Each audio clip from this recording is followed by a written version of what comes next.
AI tools such as ChatGPT are awesome, revolutionary, but also, do they have a dark side? Should we be worried about what they could be used for?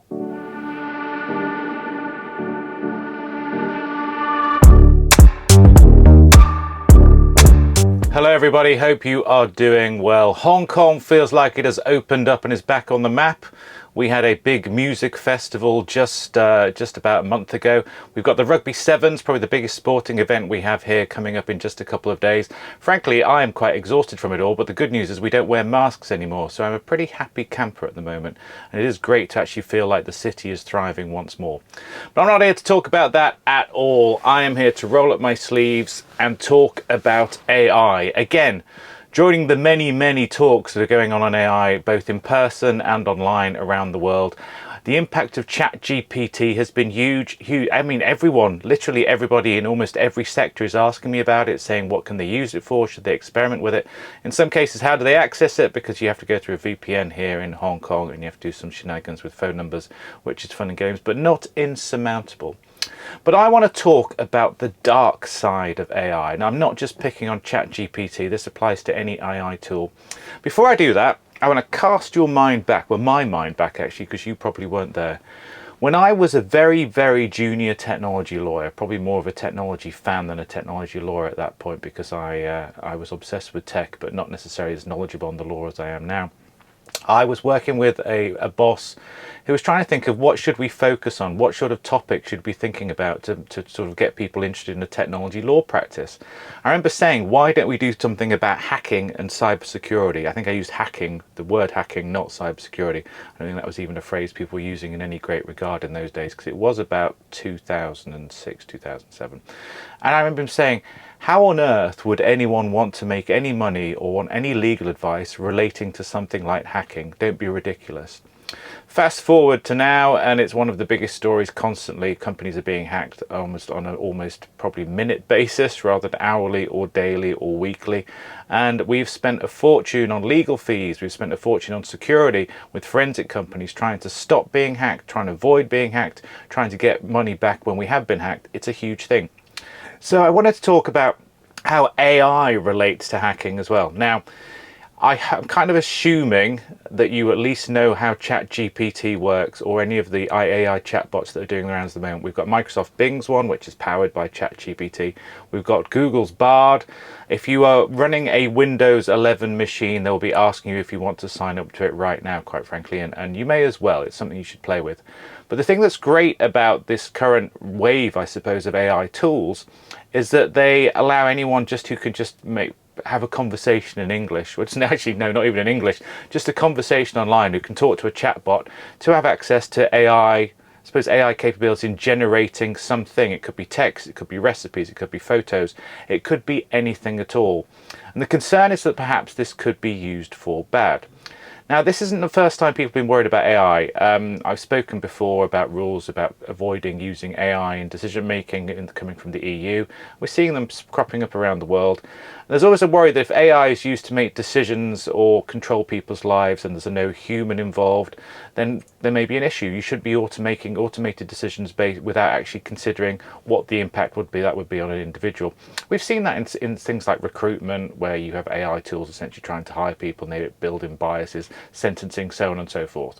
But I'm not necessarily talking about that. I'm also not talking about HAL from 2001: A Space Odyssey, how an AI can essentially go completely rogue and destroy you.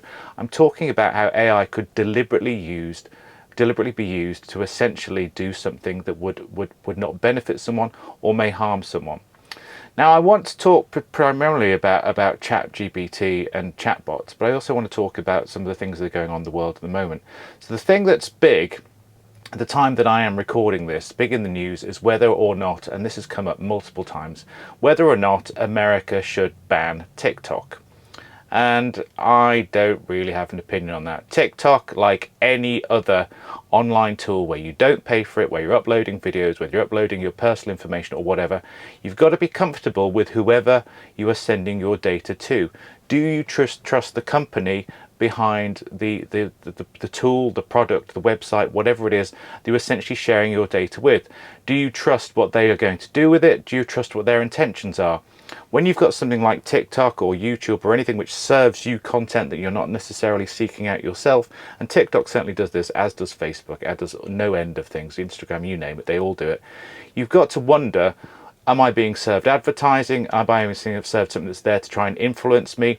And the concern at the moment is that TikTok's being used to essentially brainwash children around the world into being pro-China. Now, I wouldn't go that far, but you've got to bear in mind that whoever's owning TikTok will have some sort of agenda. That may be just to make money, for more money for TikTok. For ByteDance, it may be to do something that essentially you don't want it to do. It may be used indeed in some sort of info wars if you want to be kind of sci-fi and exciting about it. But that's an example of how AI, it will have its own biases. It can be used for something that goes wrong. So I want to talk about ChatGPT, and I saw a headline, I'm going to flash it up on screen, about how ChatGPT could essentially be used by hackers. So this was essentially about how you could use AI tools, and ChatGPT, I'm going to get sick of saying it during the course of the video, could essentially be used to create malware. Let's get rid of the headline so you can see me again. And I thought, well, surely I use ChatGPT to do the things that everyone does when they first start using it. I did do a biography of myself, which was fairly accurate in some regards. They said that I was a BBC DJ, which I am not a BBC DJ. I'm on RTHK, which is, I suppose, Hong Kong's equivalent to the BBC, but not really as cool as I am. I am not the next Terry Wogan. Look him up if you don't know who he is. I used it to essentially draft emails for me, to do some research, to see how it was good at doing some legal research, how good it was at summarising some sort of book, or sort of save me reading it. I've been struggling through James Joyce's Ulysses for the second time, and I asked basically what the meaning of Ulysses was. I think it made about as much sense as Ulysses, quite frankly, but there we go. But then I was reading the headlines about using it to create malware, and I wondered how easy that would be. So I open up ChatGPT, I go onto the browser, go through the various security checks, and I think, well, can I use it to create a small malware bot or some code that would make it easy to infiltrate the system? And I had a go at that, and sure enough, it did generate some code. My coding skills aren't great, so I thought, well, it looks okay, but I wouldn't really know how to deploy it in the mainstream sense, and it may be that it's not even something that could be used. And then I thought, well, how easy is it to actually use it to create a phishing email? A phishing email is, I mean, anyone, you don't have to have any skill whatsoever in technology to phish someone, to create a cyber attack where you're essentially stealing money from someone by obtaining their data, accessing their bank accounts, or getting them to send you some money. So first off, I tried ChatGPT, and it wasn't actually that great. There's inbuilt mechanisms to control how essentially it will not let you try and do illegal things. And I was like, okay. I tried rephrasing my question a little bit, and then in some cases I managed to get through the controls on that, and it said you're not, it gave me, it said we won't let you be used this for criminal purposes. Other times it gave me a rough email. Then I thought, well, why don't I use another AI tool? So I started using some of the things that incorporate ChatGPT rather than ChatGPT itself. And I asked it to phish me. I said, create a phishing email that would be sent to me, not knowing anything other than my name, so to Paul Haswell. And sure enough, it created an email, and it was convincing. It was convincing enough that if it came from a spoofed email address from someone who I knew and I didn't check it, it was a good chance that I would fall for it if I hadn't just generated it myself, or perhaps if I wasn't a technology lawyer. And that filled me with a bit of concern, because I don't know how much I am obsessed with watching people trying to outwit hackers on YouTube. There's some incredible videos. There's a guy called Kit Boga who gets people to phone him up, and he essentially tries to waste their time to stop him wasting other people's time to stealing their money. But it's very easy for them, even with rudimentary tools, to steal an insane amount of money. Imagine if they're able to use AI tools to essentially do a better job, to be more convincing, to have more facts that makes you think, well, actually, maybe this is really my bank. This organization does seem to know a bit more about me, and it may have scraped something off the internet, but if it's using AI to scrape something off the internet, it may know even more. It makes me realize that actually we have an issue whereby we're going to find that more and more bad actors will essentially be using AI in ways to do bad things, to steal money, to create disinformation, blah, blah, blah, blah, all things I've talked about before. And this is only going to rise. Now, there's a flip side to this that goes even further, that ChatGPT, as I said earlier, it essentially tries to avoid you doing anything bad. The people who are behind it are not idiots. They know that people want to use it badly. But we're in a position now where in the dark web, and if you wonder what the dark web is, you've got the normal internet, you've got the bottom half of the internet, which is people being very rude to themselves, and an internet that nobody can really see unless they want to access it, which is all sorts of nefarious things, selling your personal data, credit cards, drugs, other horrible things that you don't want to be dealing with. But in there, you have people who are deliberately looking at ways to exploit ChatGPT, and they'll do the same with any other AI chatbot, to create tools that essentially make it quicker and easier to launch cyber attacks, to steal money from people, to outwit people, to do bad things. And this isn't going to go away. Now, when the aeroplane was invented, I think there was a quote saying that wars would become obsolete now, and then the next big world war, well, the first big world war we had, airplanes played a central pivotal role. When nuclear weapons were designed, they thought, well, maybe we're going to solve all of the problems because nobody will want to blow anyone else up. We've just got Putin removing Russian missiles into Belarus, and everyone in Europe is a little bit scared. So it seems that no matter what you invent and how cool it is, it will automatically be used for bad. There should be some sort of rule about that you must guarantee that's going to be the case. But this is going to be the case here too. So assume we can't stop that happening, right? If you create something, you don't want to just go, boof, we're going to ban AI, we're not going to allow any of these AI chatbots, we're going to essentially stop what is a fantastic tool and save people a lot of time. I mean, people are worried they're all going to lose their jobs, that always happens. Actually, no, it will make you to be able to do more in less time. It will make you more efficient, and you'll be able to use AI and then spend more time hopefully doing more creative stuff rather than the very boring paragraphs that would use if, for example, you're a copywriter or indeed a lawyer. But you've got to then assume that they'll be used for bad things, and we have to think of ways to target them. And I don't think that our info security services at the moment are necessarily geared up sufficiently to do that. Maybe you've got them if you're working with a big forensics or cybersecurity company who will be on top of this and probably looking at this video right now going, God, this guy is so far behind the times. But think about your organization. Think if you're working in a small office building, an SME, a small enterprise, or even a big enterprise with lots of employees who don't really care about their cybersecurity training. They are so easily going to be outwitted by tools that essentially are running on AI. So we have to think how we solve it. Now, my problem with this is two. I've said you can't just ban ChatGPT, that's not going to work. You can outlaw the unlawful use of AI, but frankly, whoever's using the AI to perpetrate whatever crime, whatever nefarious deed they're doing, they're responsible anyway. They can't then say, oh, the AI did it. Well, if you use the AI to do it, it's like saying, well, I didn't shoot that man. The gun shot the man. It's ridiculous. That doesn't make sense. But if you've got to think of, you can't actually regulate against that. Instead, what we're going to need is more and more education. And it goes back to what I said when someone said, when I was talking to my boss many, many years ago, said we should focus on hacking and do something about hacking because I think it's going to be big. I think this is going to be huge too.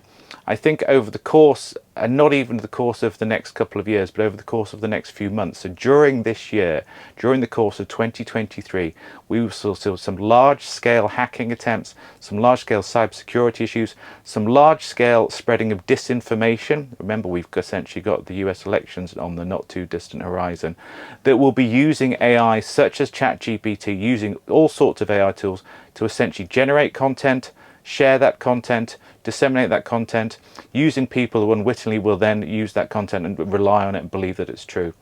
And I think we've got a problem. It's like a perfect storm, a combination of the advances we have in communications, technology, the internet, social media. I know social media has become incredibly politicized at the moment.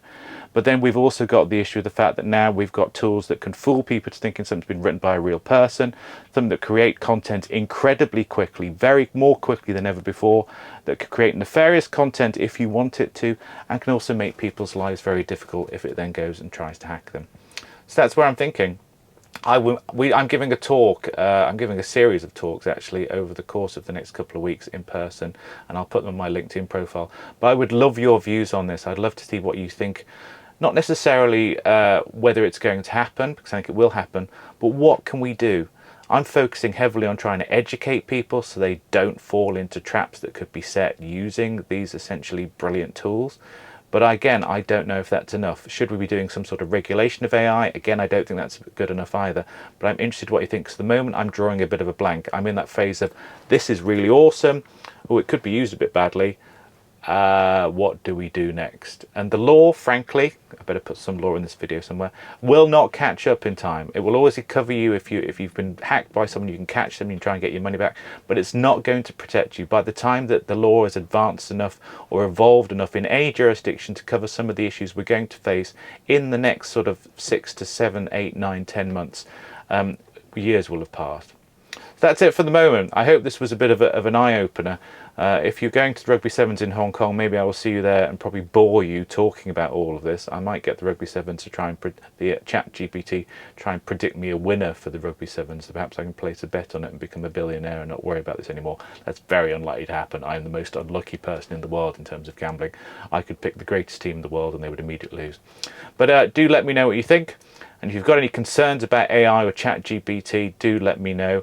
And we'll see what happens. We will see that this is a very much an evolving space. I hope they don't ban ChatGPT or do something stupid like that, because I think it is awesome in all sorts of fields and is so useful. But I do worry that we need to be a bit more vigilant perhaps than we have before. Anyway, I hope that doesn't give anybody nightmares. Have a good one. I will see you very soon.